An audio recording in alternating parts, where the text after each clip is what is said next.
holding off on harvesting. Probably harvest these. It's so wild looking. Why is that bitter? Uh-oh. Oh yeah, that's hail. We just lost power. Ooh. Hail damage to vehicles is expected.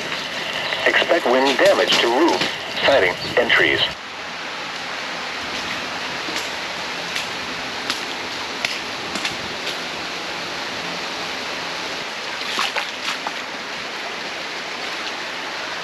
Well, it's been worse before.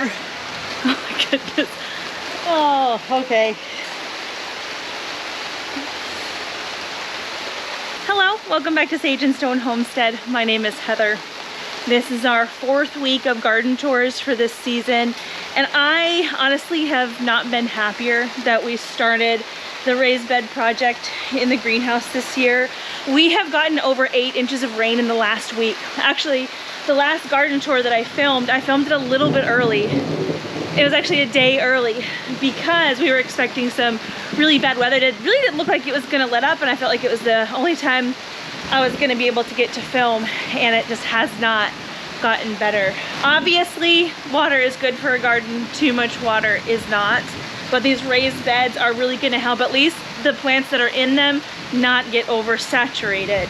I'm pretty happy with the way that we've set up our greenhouse. Our neighbor's property over there, you can see that barn. It is on high ground, and our land slowly slopes down there. We've got a pond amongst the trees over there, and so the flow of the land just is running this way. I feel like if we had our greenhouse facing the other direction, it would be kind of like hitting a wall, and that wouldn't be good. The water does flow through here, but it flows out of here. It's just sometimes it comes on so fast that it takes a while to flow out. This is actually the day before I intended to film the garden tour, but I couldn't not show you the state of what's going on. Plus, I wanted to harvest a little bit tonight because I want to put this bok choy in our dinner. I'm gonna set you down in about 3 inches of water, and you're not allowed to blow over, okay? So right here we've got our bok choy that's starting to get a little bit long in the middle, so it's probably trying to go to flower, which I'm not really surprised about. It's been here a little while, plus it's been kind of warm. At least prior to this last week, it's been kind of warm. So we've got these beautiful purple bok choys that I'm gonna saute up and put in with dinner. It's just kind of a hodgepodge with some ground turkey and some rice.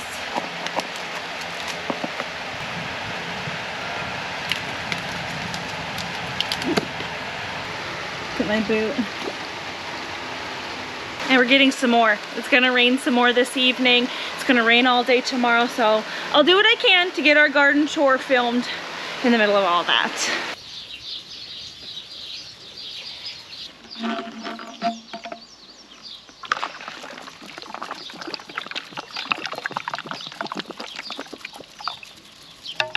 Good morning. Well, it does look like we're getting a little bit of reprieve from the rains, which is a good thing. You can absolutely get too much of a good thing. But before we get into the garden tour today, I wanted to let you guys know that the Epic Gardening channel has a website where they sell all kinds of really awesome gardening supplies. And right now they're having their Memorial Day sale, which is one of their most highly anticipated sales of the year. There's a whole bunch of stuff on there that's up to 50% off. A lot of really great gardening tools and seed starting supplies. And one of the highlights of this sale is actually their birdies beds go on one of their bigger sales. It's the buy 3, get 1 free sale. These are the beds that we have in our greenhouse right now. And I do need a few more, so you bet I took advantage of the sale. Don't forget to use our coupon code. With that, you get 5% off, and that does stack on top of the current sales. This sale goes on through May 27th, so there's some time, but I did notice that some of the birdies beds are selling out.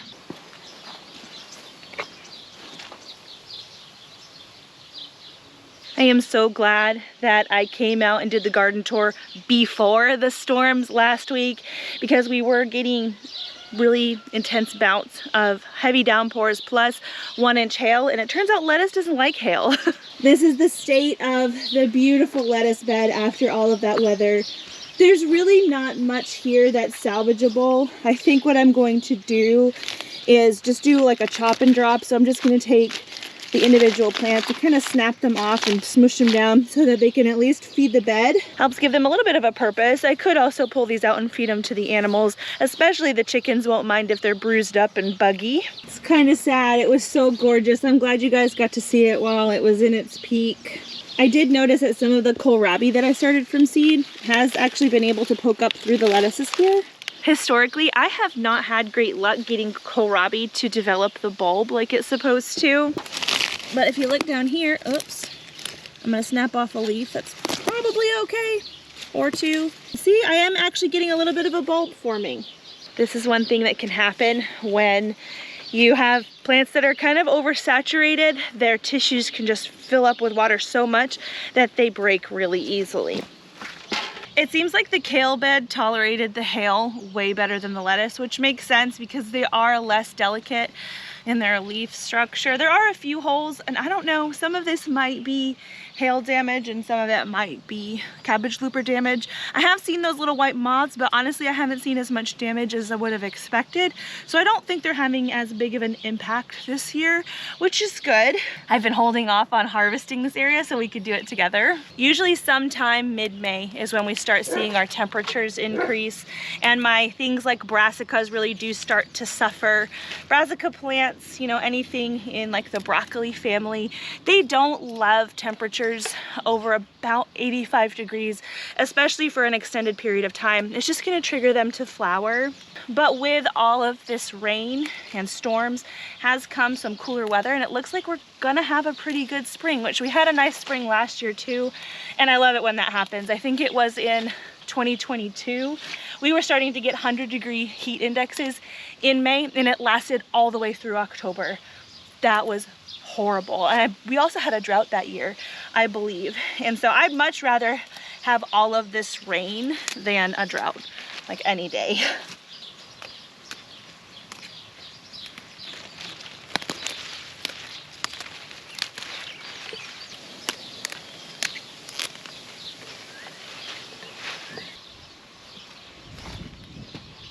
The lacinato kale that's in this bed really has gotten its roots established, and it's been loving all this rain. I'm pretty sure that these rips and tears in the leaves are hail damage, and that maybe like these rounder type holes, that might be cabbage looper damage. See a few little eggs on here. Both the damage from the hail and from cabbage loopers does not bother me. We are going to wash them before we put these kale leaves in the freezer. I've been really happy with the fact that I've been able to put away so much kale this year, and I'm finding that the key to being able to put up as much as I want is to plan more than I think I'm going to need, because things happen.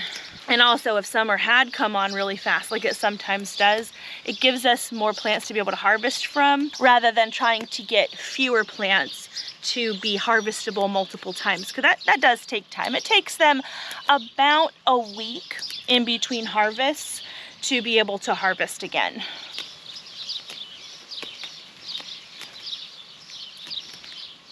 So yeah, this much kale every week, organic kale, basically, is really nice to be able to harvest. This would cost a pretty penny at the grocery store. Over here in the zinnia bed, our zinnias are responding well to me taking out the tops. So down here you can see in the middle, that's where the plant was growing, and I pinched off the top, and we've encouraged some side growth here. I've done that with all of the zinnias, so we're gonna have a nice patch here in no time flat. Opposite side of that kale bed is our amazing blackberry patch. It started to flower a couple of weeks ago, and now the flowers are pollinated. We've got all kinds of little tiny green berries. It's gonna take a few weeks for all the berries to first flush red, and then they'll get black, and it's not exactly when they turn black that they're gonna be ready to harvest, but when we get to that, I'll show you how to know when blackberries are ready. There's gonna be a whole bunch.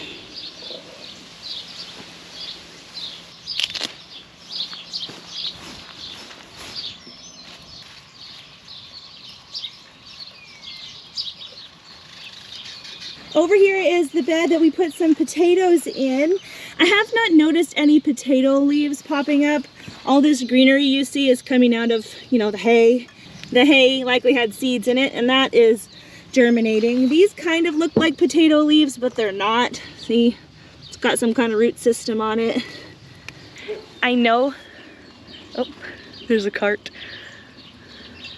He's probably like, that crazy English lady.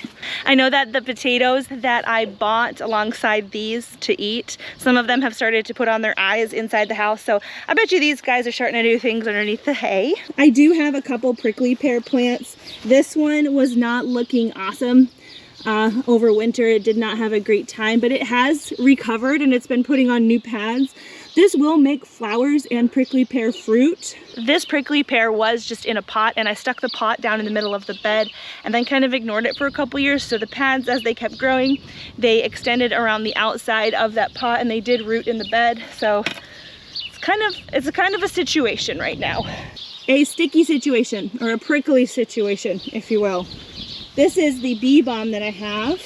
It does flower purple. For years I thought it was red, but this year I can remember they were going to have purple flowers. I don't really see any buds quite yet, but that probably is not far away. Over here is my other prickly pear. This one is also, or was, I guess it still is, in a pot that it has outgrown. This one has been a little bit easier to weed around, and it has also put on some new pads as well as flower buds. That's what that is right there.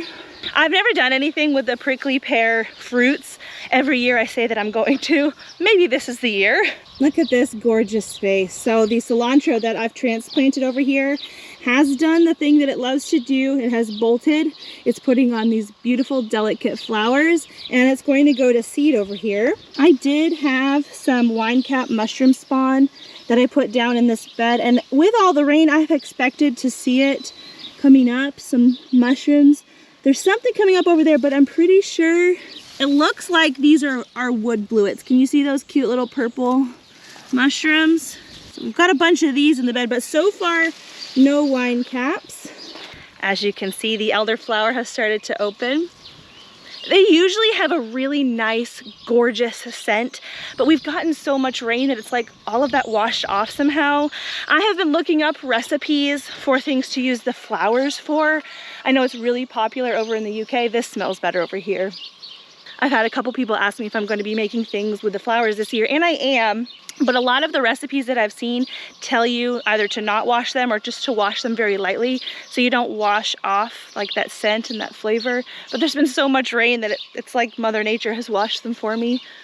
But they still smell pretty good. I need to get them while they're in their peak, because as soon as they're pollinated, the flowers do kind of fall apart. And there'll be berries here, but I don't really plan to collect the berries this year. I want to be dealing with the flowers. I can probably harvest these and stick them in the freezer until I have enough to make something. I'm not entirely sure though. I've got to do a little bit more research, but I've got to do it quickly. There is a spinach plant here amongst the elephant garlic that I started at the end of last year, and I didn't get very much out of it, but I decided to let this one flower so that I could have some more seed. And I don't know if you're gonna be able to see them, but the flowers on the spinach plant are so tiny and delicate. They're almost thread-like. Can you see that in there? Isn't that really cool? Now that I think about it, I don't think that I've ever actually noticed that before. I've had plenty of spinach bolt on me, but I don't know if I've paid close attention. It's really pretty. There's our cabbage looper friend doing her thing. I have been coming through here and snapping up the garlic scapes that I've seen. So there's not very many today because I've been trying to keep on top of it. Remember, you want to snap these off if you plan on getting a nice head of garlic, because the energy that the plant puts into these flowers is going to be taken up by that bulb, and that's not what we planted these for. We can take a peek and see how the bulbs are doing. It's looking pretty good. Could definitely be bigger. The lettuce bed next to the elephant garlic seems to have had less of a, dramatic reaction to all of the weather that we've gotten. So even though that is basically gone, we still have this, which I'm really grateful for. The green stalk has really been enjoying all of the weather that we've gotten. I am not sad that we put these T-posts and straps around it. We've got all kinds of fruits. Look how big they're getting. Each plant is putting on so many little fruits. It's amazing. I cannot wait for these to ripen. It seems like it takes forever. They stay green for the longest time, and then once they start flushing, that's when summer really kicks in, right? The little stunted plants that are more along the top here, they have started to perk up a little bit and put on a little bit of new growth. I had somebody mention that they've noticed that about green stalks, that somehow it seems like the nutrition trickles down pretty well, but that the top tier gets a little bit left behind. I think you might be onto something, because when I planted this green stalk, I did try to interplant the stunted seedlings with some ones that didn't seem stunted, and it seems like from here down everybody has really caught up. Like, you can't really tell a difference, but the top tier is still a little bit puny, so could do something about that. The beans here, these are Kalima bush beans. They have really taken off in the last couple of weeks. You can see that they also did not really love being pelted by hail. There's actually quite a lot of damage on some of these plants, but I think that they're gonna bounce back okay. They actually shouldn't be too far away from flowering, and then we'll be harvesting beans in no time flat. I want to plant more beans, more Kalima bush beans, so that we have a succession of harvest coming in. So I gotta think about where to put those. Oh, this bed. It's not gonna survive the season. This is the bed where we have our Kelway Golden Chamomile. These guys have put on a lot of greens lately. Still no signs of blooms, but they're looking really healthy. There are a few zinnia that I poked in the bed, and I also left a couple tomato plants. I do not know if I plan to leave these here all season. We're just gonna have to see. These trellises belong to my grapevines, which did get some hail damage on them as well. Look at these. I've been trying to train these plants to do one vine up the whole trellis, and then once they get to the top, I plan to top it off and then allow them some side growth. Well, all of the grapes that I have that I've been trying to train got damaged by, I'm guessing, hail. Maybe hail hit in just the right spot on the trellis here, and it snapped off the growing point. But I am gonna allow this little sucker to be the new growing point, and hopefully that works out okay. Same thing happened to this one recently too. See right there? But there's a sucker in here that I can let go, so. The walking onions are doing great. They're looking really crazy on the tops. Oop, so that one came off. Maybe we can stick this in the ground and just encourage growth. This is so wild looking. I don't even really know what I'm looking at here. But let's stick them down in and see what they do.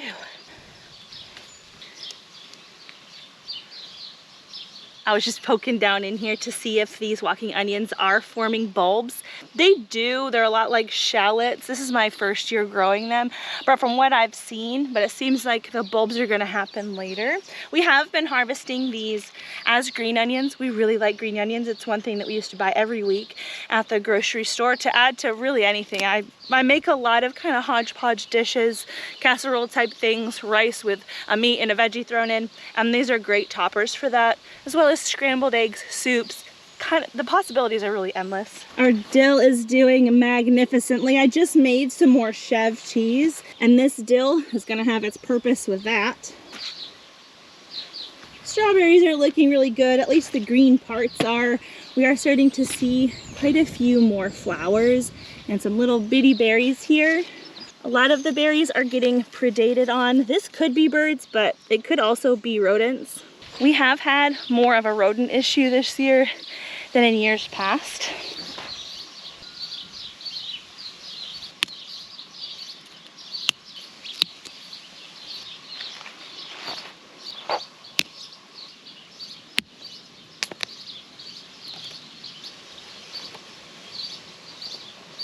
I have had a lot of questions about what do I do about Bermuda grass in the garden, especially around something like asparagus crowns, where, you know, ripping out the roots of the grass could potentially harm the roots of your asparagus. And my answer is I just weed around any plant, even the asparagus. I've got quite a lot of Bermuda grass in this particular bed. See, I've never had my weeding damage a crown to the point where it stops producing. Got quite a few mature crowns in this bed, as well as some little tiny seedlings. Oftentimes the Bermuda grass that I have doesn't come out in these like big long giant root systems. They can. I just kind of try to dig down into the bed and grab the root system. and wiggle it out. See, this one's gonna be bigger. There we go. See, that one's pretty long, but my guess is that it kind of threads its way through any kind of root system that it may be sort of entangled with, and I've never had it be a problem just to weed it like normal. It's kind of one of those things that if you've got it in your garden, I hate to say this, but I feel like it's true, you sort of have to learn to live with it and work with it, garden around it. It's never been a massive problem for me to do that. I have a habit whenever I come into the garden to do anything to pick 3 weeds. It really helps me stay on top of it. Usually when I bend down to pick at least 3, I'm picking way more, and oftentimes in the afternoon I have weed picking marathons. And truthfully, once the garden really gets lush and full, a lot of the plants will shade out the grass, and it's a non-issue essentially by the end of the year. Look at that one. Oh wow. You can see in this bed, this white, this is mushroom mycelium as well. This is wine cap mycelium. We've had a lot of rain. I truthfully expect to see the mushrooms fruiting soon. I am not sure if my weeding activity and disturbing the mulch like that sets the mushrooms back. It's possible. That might be why we're not really seeing it, because I have been weeding. So it might be later in the summer once the asparagus fronds are really full, shading the bed really well, and I have to do far less weeding. That might be when we see our wine cap mushrooms. Our gorgeous blueberries are getting a little bit of a tinge of blue to them. These are the only few that we have. I just put in these plants this year and I didn't expect really anything out of them, but they seem happy. See, I've got Bermuda grass here too. This particular bed, I did put weed fabric in the bottom of it. Bermuda grass doesn't care. I planted the sweet alyssum here as kind of a ground cover. We do have mulch, but I wanted something else to help shade the soil. I did plant this alyssum from seed, I think at the end of February.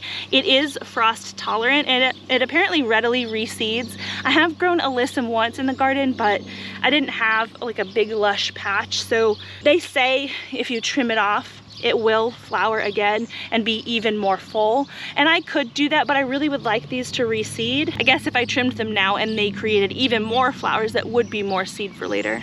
So I might. It's just heartbreaking. It's so beautiful. I should do it though. It'll be even more beautiful when it's even more full.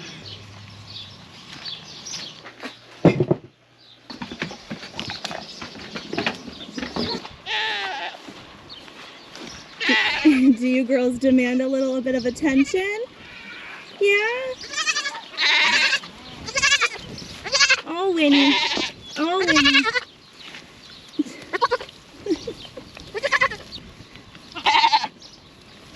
The girls were cooped up in the barn pretty much all day yesterday. I gave them hay, but they really like the green stuff, so I'm glad that today is not going to be rainy. It's going to be a little bit gloomy, but the girls are getting to come out and graze, which they love and I love. On the way to the greenhouse, we'll take a look at the kids' garden. It's a little bit windy out here, I apologize, but the kids' garden is now finished. We put in the last 2 beds, plus their green stalk. Their green stalk is looking a little bit sad. I took some strawberry plants out of their old garden and transplanted them over here. They did not love the transplantation process, which is quite normal. They are starting to put on some new growth. These are ever-bearing strawberries. I think they're Ozark Beauties, and they've been real good to us. They put out all of these runners and baby plants, which look a lot better in the greenhouse, so I'll show you that there. We've planted the ground cherries for the kids out here. These are gonna fill up and be beautiful. Their tomatoes and cucumbers and peppers are all looking really good. These peppers we bought at a local greenhouse, and their greenhouse has a lot more shade than we have here on our property. So basically every leaf that those plants originally came with has dropped off, but they've filled out quite well. See, this one looks pretty good. A little bit of hail damage, but we've got a bloom, so peppers are not far away for the kids. And those little white flags are working really well to keep the dog out of the beds. Hello, precious boys. Your food bowl is full of water. It's full of water.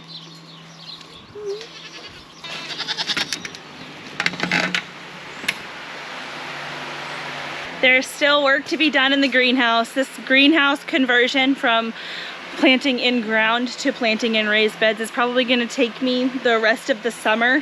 But that will be okay. We just recently put in these beds here. So we're going to have 4 beds along the edge of the wall.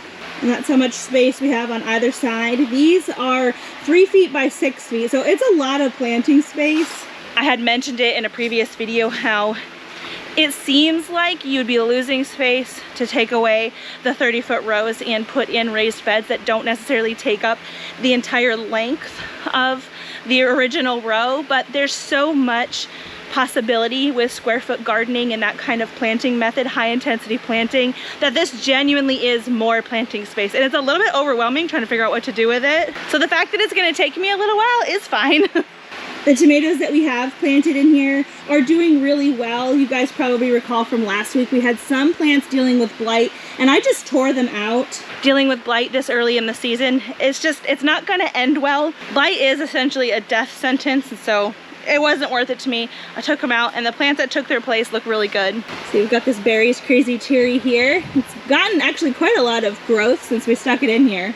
They just look so good. I'm happy. I don't regret that decision. This one's the Berkeley's tie-dye right here. I did notice that we're starting to get some blooms on the tomatoes in here, and you know what that means? We're gonna be seeing some fruit soon. This funny looking plant on the end here is a lettuce leaf basil. I was sent these seeds in a seed swap, and this is my first time growing it. From what I've heard, the leaves, which you can see at the bottom here, they're quite big, and you can use them kind of in place of maybe a lettuce wrap that you might do, or in place of bread on a burger, and it just adds a lovely flavor. I'm excited to do that. What I think I'm gonna do with this plant is top it, like I've done with so many other plants. I'm just gonna remove this top bit here and allow this to get bushier. Ooh, why is that bitter? Uh-oh. Bitter was the wrong word, okay? But it's much more pungent than your classic like Genovese basil. That had a kick to it that almost made my tongue go numb. Bizarre. So hopefully we're gonna enjoy this. I'm glad I didn't start a whole bunch of that. It's probably fine mixed in with other things, but by itself like that, like I said, my tongue got numb. Some of the ground cherries that we transplanted didn't take off as well, but others are doing so awesome. Got little flowers coming on the underside. See that? This bug damage, it looks like flea beetles. We do deal with these from time to time. Mostly on things like the ground cherries and a little bit on eggplant, which I still have the eggplants in pots over here. Yeah, see this? Boing, boing. I hope I caught that on camera. Did you see that? That's why they're called flea beetles. They look like little fleas. They don't necessarily look like fleas, but they bounce around like little fleas. And diatomaceous earth works really well to kind of keep them at a manageable level. I've never been able to completely eradicate them, but a lot of times the plants don't care so much about that. So I think I'll leave it for now, and if it gets to a point where it's really starting to impact the plant, I will treat them.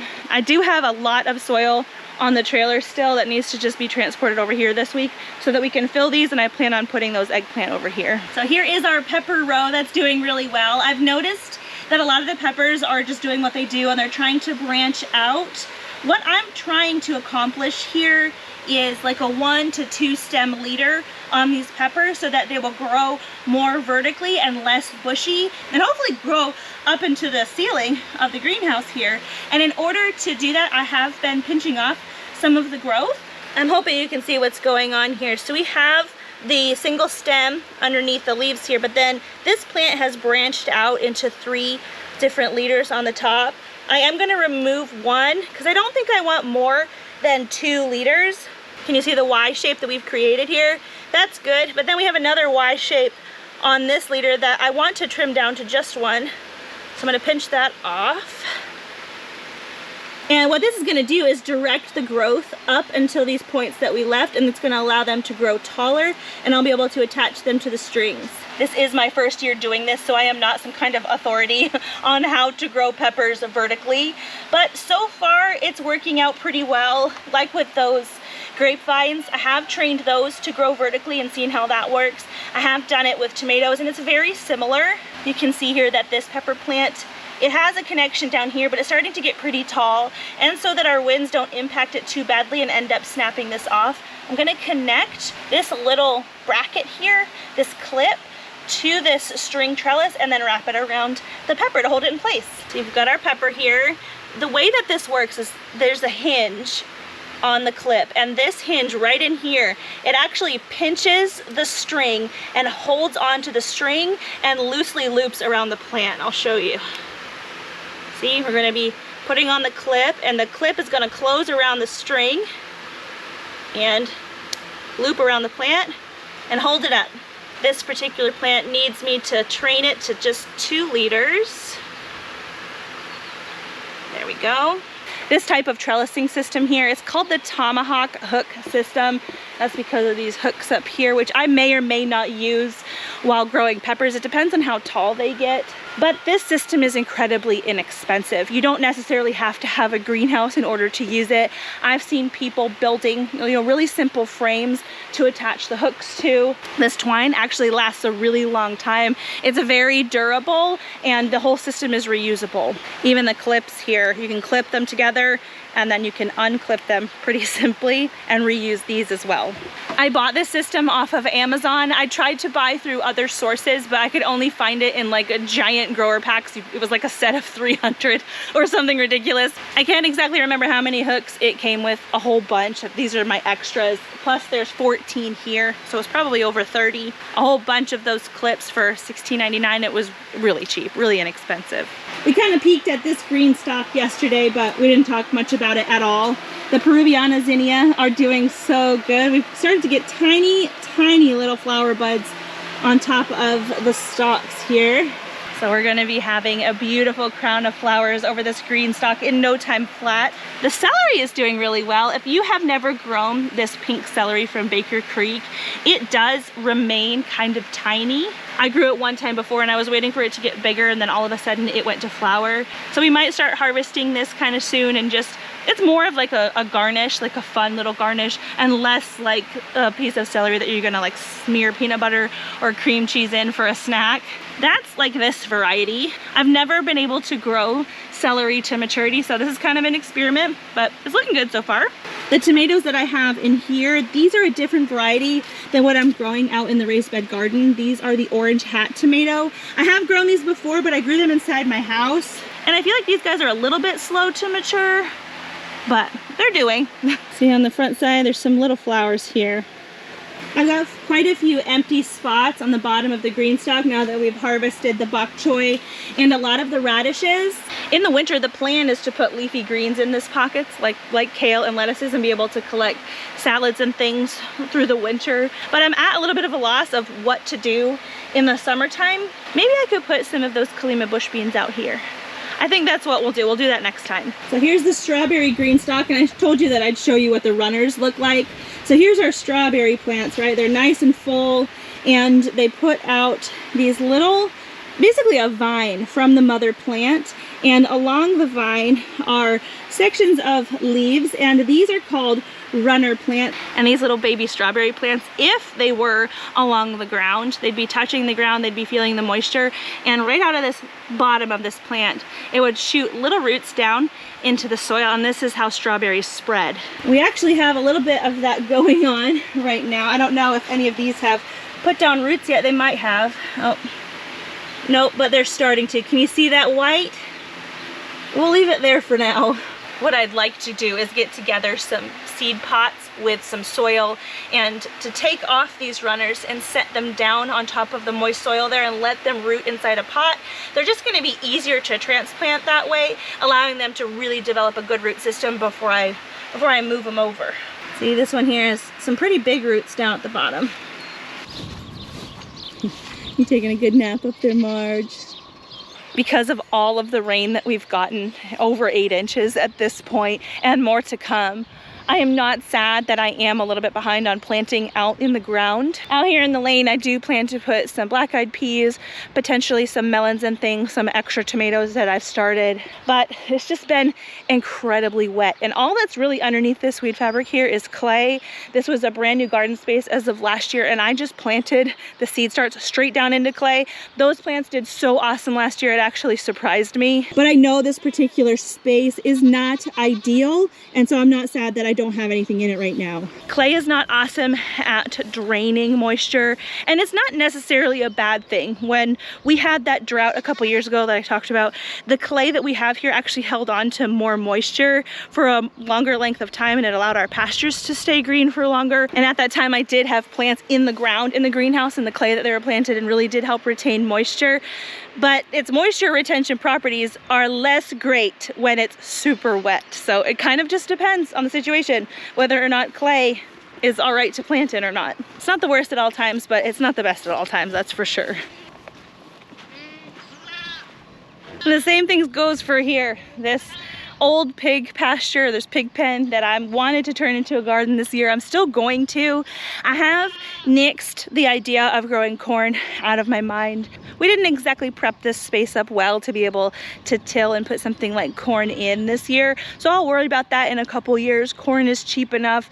We can buy what we need from our Amish friends. But I do still want to put in some Dutch fork pie pumpkins out here. So the idea is to give the pumpkin seedlings enough of a head start by using the weed fabric that by the time they really start to get big and sprawl out, I will be able to mow in front of them to kind of give them a path to move forward. Hopefully their large leaves help shade out most of the grass. If not, it's probably not the biggest deal. I saw where Jess at Roots and Refuge had a pumpkin patch that got a little bit overgrown with weeds, and she was still able to harvest a lot of pumpkins come fall time. When the grass just sort of died back, she was going in and just plucking pumpkins out of the grass. It was awesome, so we hope for that too.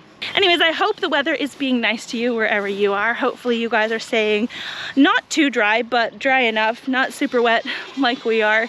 Some years are just like this. You never really know what's gonna happen. You can make all kinds of plans to do all kinds of things, and sometimes it just doesn't work out, either because you got a little bit overexcited and planned too much, or something with the weather just kind of throws a wrench in your plans. It happens. It's part of gardening. It's part of homesteading. It's gonna be okay.